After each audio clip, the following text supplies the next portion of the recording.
Welcome to Samba Samba. Enjoy the video. In this video, I will explain how to play 7 Days to Die on Xbox. First, make sure your Xbox console is connected to the internet for updates and online features. Next, you'll need to purchase and download the game directly from the Xbox store. Once the download is complete, simply launch the game from your Xbox dashboard to begin your survival adventure.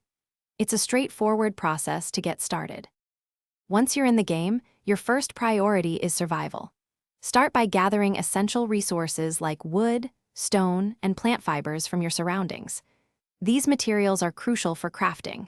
Use them to create basic tools, such as a stone axe for chopping wood and a stone pickaxe for mining.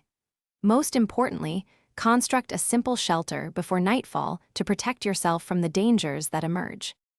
Crafting is central to your progress in 7 Days to Die. Open your inventory to combine collected resources into useful items, from bandages to advanced weaponry. Always aim to upgrade your tools and weapons as you find better materials, which significantly improves your gathering and combat effectiveness. Remember to continuously fortify your base with stronger materials like concrete to withstand the relentless zombie hordes. As you become more established, venture out to explore the expansive world.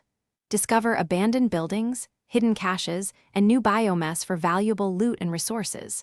Completing quests from traders will also provide excellent rewards and experience points, helping you level up your character. Don't forget to check the description for a link to the Echo Dot smart speaker and other great deals.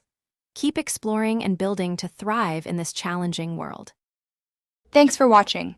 Consider subscribing if we helped you.